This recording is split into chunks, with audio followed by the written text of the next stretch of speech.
Hello everyone. नमस्कार आप सभी को। आज हम मॉडल पेपर का जो टेस्ट सीरीज़ है उसका मॉडल पेपर नंबर 4 करने जा रहे हैं। हमारा इसमें जो टारगेट है साइकोलॉजी में वो 30 में से 30 मनोविज्ञान में लाने का जो टारगेट है, चाहे वो L1 हो चाहे L2 हो। आप इन क्वेश्चनों को सही से करेंगे और इस तरह से पढ़ाई करेंगे तो ज़रूर आपके 30 में से 30 नंबर आप ले सकते हैं। चलिए आज हम अपने क्वेश्चंस की तरफ चलते हैं। चलिए क्वेश्चन नंबर 1 है, सुमेलित है इनमें से आपको बताना है कि सुमेलित कौन सा है। अहम आवेष्टन सिद्धांत शरीफ कैंट्रेल ने दिया, रचनावाद ब्रूनर वायगोत्स्की का है, आर्यस सिद्धांत स्किनर का है या उपयुक्त सभी। तो इसमें जो सुमेलित है इसका जो आंसर है वो हो जाएगा 4, क्योंकि अहम आवेष्टन सिद्धांत है वो शरीफ कैंट्रेल का है, रचनावाद ब्रूनर वायगोत्स्की ने दिया, और जो आर्यस सिद्धांत है रिस्पॉन्स जो स्टेबिलिटी का जो सिद्धांत है वो स्किनर ने ही दिया था। इसलिए ये उद्दीपन अनुक्रिया का जो सिद्धांत है वो स्किनर का था, इसलिए इसका आंसर हो जाएगा 4। क्वेश्चन नंबर 2 की तरफ जाएंगे। परीक्षण की विश्वसनीयता का अर्थ क्या होता है? कोई जो टेस्ट है या परीक्षण की विश्वसनीयता का अर्थ क्या है? परीक्षण की मौलिकता, परीक्षण की वास्तविकता, मापन की स्थिरता या फिर मापन की शक्ति। क्वेश्चन नंबर 2 का आंसर आप बताइए। तो परीक्षण की जो आवश्यकता है वो परीक्षण की मौलिकता या परीक्षण की वास्तविकता नहीं होती, और उसकी जो मौलिकता है विश्वसनीयता है वो मापन की स्थिरता है, क्योंकि जो मापन है वो सेम ही रहना चाहिए, इसलिए परीक्षण की विश्वसनीयता होगा वो। क्वेश्चन नंबर 3 की तरफ जाएंगे अपन। बुद्धि व्यापक क्षमता है, ये आपको बताना है कि इसमें से सत्य क्या है। बुद्धि व्यापक क्षमता है जिससे व्यक्ति सोचता, सउद्देश्य कार्य व वातावरण के साथ समायोजन, ये जो दिया था वो वेस्लर ने। बुद्धि अमूर्त चिंतन की योग्यता टर्मन और स्पीयरमैन ने बोला। बुद्धि सीखने की योग्यता जो ये कथन है वो बकिंघम ने दिया। या फिर क्वेश्चन नंबर इसमें ऑप्शन 4 है जो सभी सत्य हैं, तो क्वेश्चन नंबर जो 3 है उसका आंसर हो जाएगा सभी सत्य हैं, क्योंकि ये बुद्धि अमूर्त चिंतन की योग्यता है ये टर्मन स्पीयरमैन ने ही बोला था।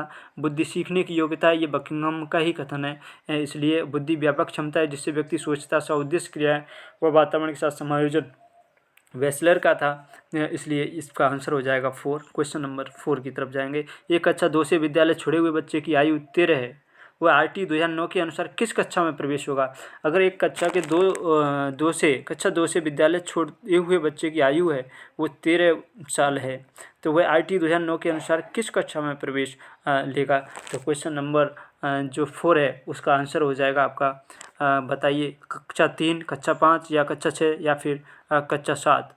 तो उसका जो आंसर हो जाएगा क्वेश्चन नंबर 4 है, उसका जो आंसर हो जाएगा वो हो जाएगा 4, कक्षा 7 में वो पहुंच जाएगा। चलिए क्वेश्चन नंबर 5, सृजनात्मकता का तत्व नहीं है। सृजनात्मकता का जो तत्व है वो क्या नहीं है? संरक्षण, संबद्धता, आवृत्ति या फिर विस्तारण। जो सृजनात्मकता का तत्व नहीं है वो है आवृत्ति, क्योंकि जो क्रिएटिविटी है वो संरक्षण पर लागू होती है, संबद्धता होता है, विस्तारण होता है, लेकिन आवृत्ति हो ये जरूरी नहीं है। क्वेश्चन नंबर 6, मोटिवेशन का सिद्धांत कौन सा है जो नहीं है? अभिप्रेरणा का सिद्धांत नहीं है। उपलब्धि, अभिप्रेरणा, स्वीकार्य अन्वयन, व्यक्तिकरण या मनोविश्लेषण। क्वेश्चन नंबर 6 का जो आंसर हो जाएगा वो हो जाएगा व्यक्तिकरण, क्योंकि उपलब्धि अभिप्रेरणा का सिद्धांत है, स्वीकार्य अन्वयन भी है और मनोविश्लेषण भी है, इसलिए इसका क्वेश्चन नंबर 6 का आंसर हो जाएगा 3rd। सुचिता हर पाठ को जल्दी सीख लेती है जबकि सुविधा समय लेती है, ये क्या है? सुचिता हर पाठ को तो जल्दी सीख लेती है लेकिन सुविधा समय लेती है, क्या है? रुचि में भिन्नता, सीखने की गति में भिन्नता, गामक विभिन्नता या विचारों में विभिन्नता। अब बताइए इसका जो आंसर है वो क्या हो जाएगा? क्वेश्चन नंबर 7 का जो आंसर है वो हो जाएगा आपका क्वेश्चन नंबर 2, सीखने की गति में भिन्नता, क्योंकि कोई तो जल्दी सीख रहा है और कोई फिर थोड़ा कोई एक बार पढ़ने में समझ जाता है, कोई 2 बार पढ़ने में आता है, इसलिए इसका आंसर हो जाएगा सीखने की गति में विभिन्नता। क्वेश्चन नंबर 8, गणपत नामक व्यक्ति आयकरदाता होने के बावजूद आयकर नहीं देता है। वह तर्क देता है कि सरकार उसके पैसों को गलत बांध निर्माण पर खर्च कर रही है। यह कोहलर वर्ग के अनुसार कौन सी अवस्था है? गणपत नामक व्यक्ति आयकरदाता होने के बावजूद आयकर नहीं देता, वह तर्क देता है कि सरकार उसके पैसों को गलत बांध के निर्माण पर खर्च कर रही है। कोहलर वर्ग के कौन सी अवस्था है? तो इसका जो आंसर हो जाएगा वो हो जाएगा आंतरिक विवेक, सरल अहंकार, सामाजिक समझौता, सापेक्ष उद्देश्य या आंतरिक विवेक। तो आप समझ सकते हैं इसका आंसर हो जाएगा आंतरिक विवेक, क्योंकि उसने अपने अंतर्मन से ये सोचा है कि जो बांध का जो निर्माण है वो गलत कर रही है। क्वेश्चन नंबर हम चलेंगे क्वेश्चन नंबर 9 की तरफ। क्वेश्चन नंबर 9 क्या कह रहा है देखेंगे। क्वेश्चन नंबर 9 सुमेलित नहीं है, आपको आंसर बताना है। सुमेलित क्या है जो सुमेलित नहीं है? विद्यालय विकास योजना, विद्यालय प्रबंध समिति का काम है। 100 से अधिक विद्यार्थी अगर कक्षा 6 से 8 में है तो प्रधानाध्यापक का पद अर्जित होगा। आधार रेखा मूल्यांकन, सतत व्यापक मूल्यांकन, समावेशी शिक्षा वो सृजनात्मक बालकों के लिए है। इसमें से जो सुमेलित नहीं है वो आपको बताया जाएगा। तो विद्यालय विकास योजना, विद्यालय प्रबंध समिति का ये सही है। 100 से अधिक विद्यार्थी होंगे कक्षा 6 से 8 तो एक प्रधानाध्यापक का पद जो स्वीकृत किया जाएगा। आधार रेखा मूल्यांकन सतत व्यापक मूल्यांकन का ही आधार है। समावेशी शिक्षा जो है वो सृजनात्मक के लिए नहीं होती, वो निःशक्त और वंचित बालकों के लिए होती है, यानी कि सभी के लिए होती है समावेशी शिक्षा, इसलिए केवल सृजनात्मक बालकों के लिए नहीं होती, इसलिए इसका आंसर हो जाएगा 4। क्वेश्चन नंबर 10 की तरफ जाएंगे। चिंतन स्तर शिक्षण हंट ने दिया था। हस्तक्षेपचर पाठ्यक्रम शिक्षण अधिगम के सोपान IK डेविज ने दिए थे। उपयुक्त सभी। क्वेश्चन नंबर 10 में आपको आंसर बताना है। चिंतन स्तर का जो शिक्षण है वो हंट ने दिया था। आपको इनके जो नियम है किसने किसका नियम दिया था वो आगे आएंगे तो हम बताएंगे, लेकिन यहाँ आपको बता दें चिंतन स्तर शिक्षण, जैसे चिंतन में न जो है आधा आ रहा है तो ऐसे ही जो वैज्ञानिक हैं उसमें भी जिसमें आधा है वही इसका जो है इस शिक्षण को प्रतिपादित करने वाला है, जैसे हंट में न आ रहा है ऐसे ही। हस्तक्षेपचर पाठ्यक्रम शिक्षण अधिगम के सोपान IK डेविज इन्होंने दिए थे, ये भी सही ये भी सही, इसलिए इनका आंसर हो जाएगा उपयुक्त सभी। क्या हो जाएगा? उपयुक्त सभी। क्वेश्चन नंबर 11 सत्य क्या है इसमें? क्रियात्मक अनुसंधान है वो शैक्षिक नियोजक व प्रशासन द्वारा प्रतिपादित होता है। प्राथमिक मानसिक योग्यता थ्रस्ट ने दी। ऑपरेशन ब्लैक बोर्ड राष्ट्रीय शिक्षा नीति 1986 से लिया गया। और क्वेश्चन नंबर 11 का जो 4th ऑब्जेक्शन है वो है प्रोजेक्ट विधि प्रयोजनवाद से संबंधित है। प्रोजेक्ट विधि प्रयोजनवाद से संबंधित है, तो बताइए इसमें सही आंसर क्या हो जाएगा? तो इसका जो सही आंसर है वो आपको बताएं। तो क्रियात्मक अनुसंधान शैक्षिक नियोजक प्रशासन द्वारा होता है, ये सही है। प्राथमिक मानसिक योग्यता थ्रस्टन ने दी थी। ऑपरेशन ब्लैक बोर्ड राष्ट्रीय शिक्षा नीति 1986 का, ये कई बार एग्जाम आ चुका है, मोस्ट वांटेड क्वेश्चंस आएगा इसमें। प्रोजेक्ट विधि है जो प्रयोजनवाद से ली गई है, इसलिए इसके जो आंसर हो जाएंगे 1st, 2nd, 3rd और 4 सभी सही हैं, इसलिए इसका आंसर हो जाएगा 3rd। कौन सा आ जाएगा? 3rd। चलिए क्वेश्चन नंबर 12 की तरफ चलते हैं। सत्य क्या है? ग्लूफोर्ड ने 3 संवेग बताए। गिलफोर्ड ने कितने संवेग बताए? 3 संवेग बताए। मैकडूगल ने 14 संवेग बताए। समीपता अनुबंधन गुथरी ने दिया था। स्वप्रत्यय सिद्धांत कार्ल रोजर्स ने दिया था। क्वेश्चन नंबर जो 12 है उसका आंसर बताना है आपको। गिलफोर्ड ने 3 ही संवेग दिए थे, ये बात सही है, और मैकडूगल ने 14 संवेग दिए थे, ये भी सही है। और समीपता का जो सिद्धांत है वो गुथरी ने दिया था, ये भी सही है। स्वप्रत्यय सिद्धांत कार्ल रोजर्स का, इसलिए इसका जो आंसर हो जाएगा वो हो जाएगा उपयुक्त सभी। कौन सा आंसर हो जाएगा? उपयुक्त सभी। चलिए क्वेश्चन नंबर 13 की तरफ। क्या है जो सत्य नहीं है? 20वीं शताब्दी बालकों की शताब्दी होगी, ये किसने कहा था? ये कहा था क्रो एंड क्रो ने। ये सत्य है, ये तो सत्य है। विद्यालय की आयु 6 से 10 वर्ष रहती है, ये भी सत्य है, क्योंकि जो विद्यालय की आयु है वो 6 से 13 वर्ष ही होती है। 6ठी वर्ष में जब होता है तब उसका पहली क्लास में एडमिशन लिया जाता है। स्वर्णिम काल किशोरावस्था को कहा जाता है, ये भी सही है। और खिलौनों की आयु जो है वो बाल्यावस्था है। क्वेश्चन नंबर 13 का जो आंसर है वो हो जाएगा सत्य नहीं है खिलौनों की आयु बाल्यावस्था, क्योंकि खिलौनों की आयु को पूर्व बाल्यावस्था कहा जाता है, बाल्यावस्था पूर्व बाल्यावस्था कहा जाता है। क्वेश्चन नंबर 4 व्यक्तित्व की प्रक्षेपी विधि कौन सी है जो नहीं है? क्वेश्चन नंबर 14 में बताइए। IBT, इंकबोट टेस्ट, CAT या SAT या केस स्टडी? इसमें आ जाएगा आंसर आपका केस स्टडी। केस स्टडी है जो व्यक्तिगत की जो प्रक्षेपी विधि है वो नहीं है, ये अप्रक्षेपी विधि है। चलिए क्वेश्चन नंबर 15 की तरफ चलते हैं। चिंतन होता है मानसिक क्रिया का ज्ञानात्मक पहलू, समस्या समाधान क्रिया, प्रतीकों प्रतीक प्रतिमा की प्रक्रिया या उपयुक्त सभी। क्वेश्चन नंबर 15 चिंतन जो होता है, जो सोचने की जो क्षमता है, चिंतन है वो मानसिक क्रिया का ज्ञानात्मक पहलू होता है, समस्या समाधान क्रिया होता है, प्रतीकों का प्रतिमा की प्रक्रिया भी होता है, इसलिए इसका जो आंसर है वो हो जाएगा उपयुक्त सभी। चलिए क्वेश्चन नंबर 16, अब हम क्वेश्चन नंबर 16 को लेंगे। क्वेश्चन नंबर 16 आपके पास में है। सही क्या है इसमें? अमूर्त प्रत्यय मंदबुद्धि। अमूर्त प्रत्यय है जो मंदबुद्धि से रिलेटेड है। हस्तशिल्प की शिक्षा जो है सृजनात्मक है।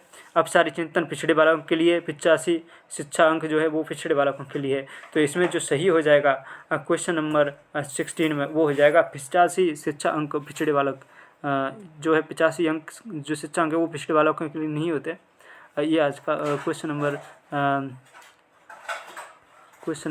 16 का 4 आंसर हो जाएगा। हस्तशिल्प की शिक्षा सृजनात्मक, अपसारी चिंतन पिछड़े बालकों को पिछड़े बालक, क्योंकि अपसारी चिंतन है वो पिछड़े बालकों में नहीं पाया जाता, वो पाया जाता है प्रतिभाशाली बालकों में, इसलिए इसका आंसर हो जाएगा 4। 85 शिक्षा अंक जो है वो पिछड़े बालक में। और हस्तशिल्प की जो शिक्षा दी जाती है वो सृजनात्मक ही बनते हैं। और अमूर्त प्रत्यय मंदबुद्धि, इसलिए उसका आंसर हो जाएगा 4। क्वेश्चन नंबर 17 सुमेलित है कल्पना तरंग विकलांग बालक से और उदात्तीकरण किशोर बालक से, लक्ष्य का प्रतिस्थापन अप्रत्यक्ष विधि से, संकेत अधिगम पारस्परिक अनुकूलन से। तो इसका जो आंसर है कल्पना एंड तरंग विकलांग बालक से करेक्ट है। और उदात्तीकरण किशोर बालक से, ये भी अच्छा है, सही है।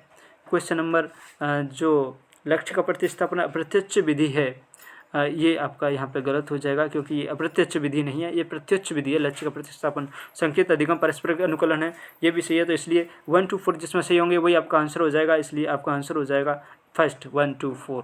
चलिए क्वेश्चन नंबर 18 सही नहीं है। क्या है इसमें जो सही नहीं है? अब अनाभ्यास थॉर्नडाइक ने दिया था, अनाभ्यास थॉर्नडाइक ने दिया था। क्वेश्चन नंबर 18 का आंसर बताना आपको।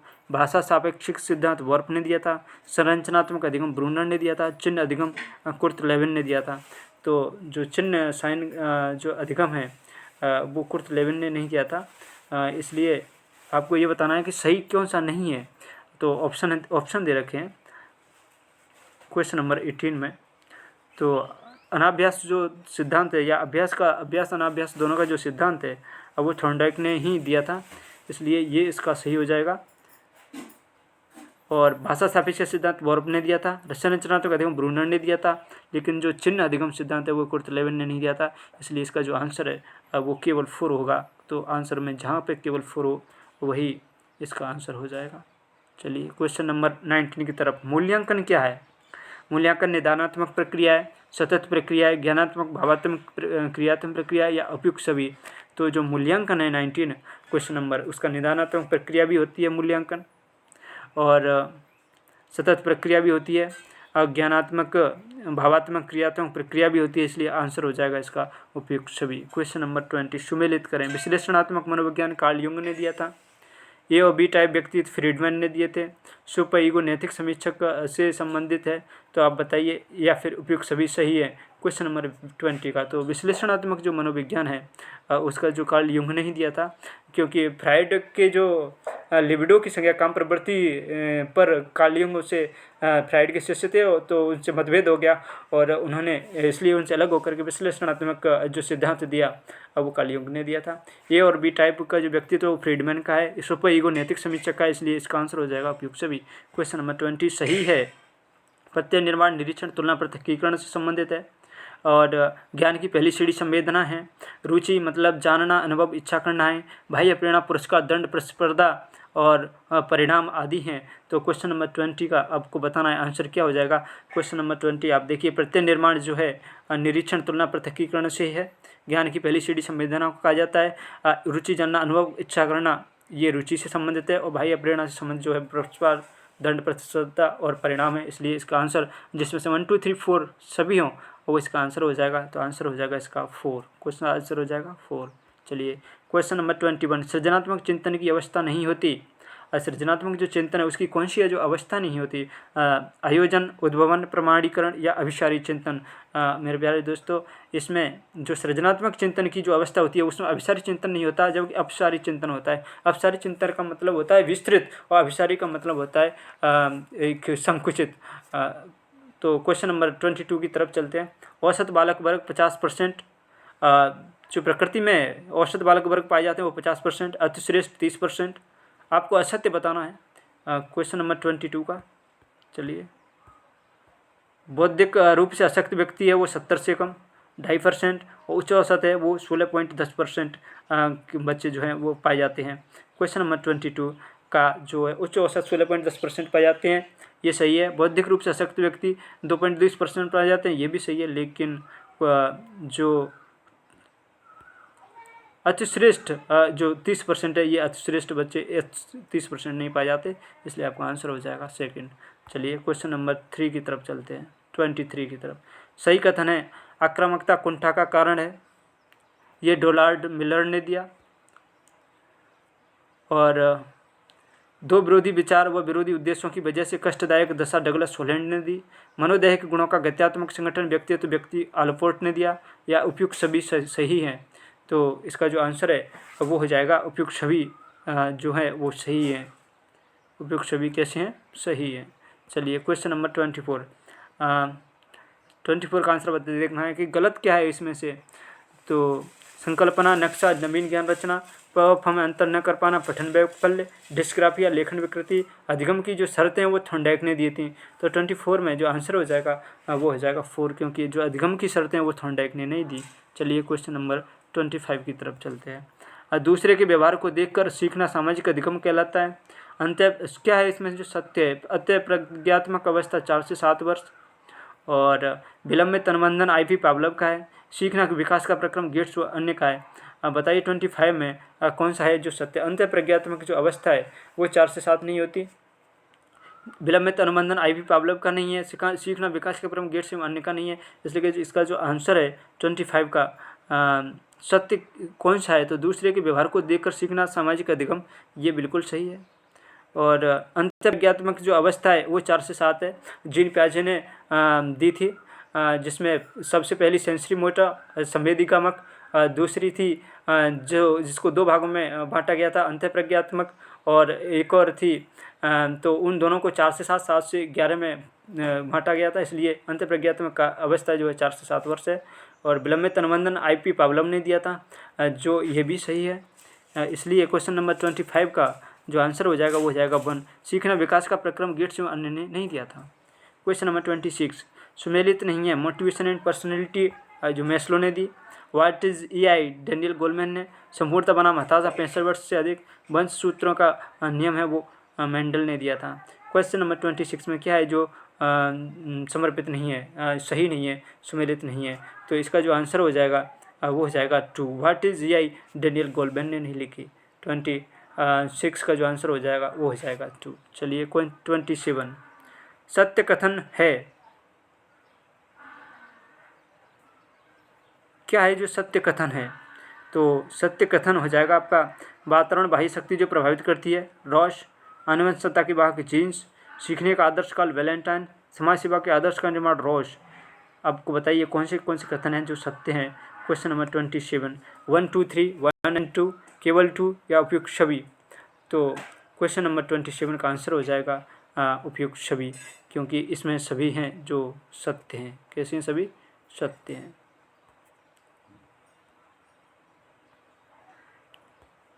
उपयुक्त तो सभी हो जाएगा, इसका आंसर क्या हो जाएगा? उपयुक्त सभी। चलिए क्वेश्चन नंबर 29 NCF 2005 की विशेषता है। NCF 2005 की कौन सी है जो विशेषता है? 10 से 12 वर्ष ऐच्छिक, 6 से 8 प्रतिदिन 1 घंटा गृह कार्य, और सामाजिक न्याय, शांति, शिक्षा, और सभी 29 में। तो 29 में इसका आंसर हो जाएगा उपयुक्त सभी। उपयुक्त सभी। NCF 2005 की जो विशेषता है वो उपयुक्त सभी सत्य हैं। क्वेश्चन नंबर 30 प्राय शिक्षार्थियों की त्रुटियां संकेत करती हैं।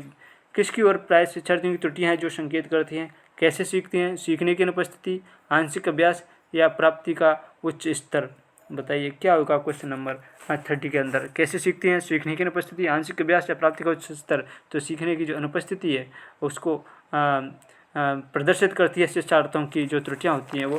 अतः आज हमने मॉडल पेपर 4 को कंप्लीट किया है। कृपया चैनल को लाइक और सब्सक्राइब करते रहें, और ताकि हमें मोटिवेशन मिले, और आपके लिए इसी तरह के जो क्वेश्चंस हैं और भी इससे बेहतर क्वेश्चंस आपके लिए लेके आए हम, और आपको अपनी सफलता में हमारा योगदान सुनिश्चित करें, और अपनी सफलता सुनिश्चित करें। इन मॉडल पेपर्स को हल करें, सॉल्व करें, और अपने क्वेश्चंस मिलाएं। यदि आपके 25 से ऊपर क्वेश्चन आते हैं तो आप सही दिशा में हैं। थैंक यू, धन्यवाद।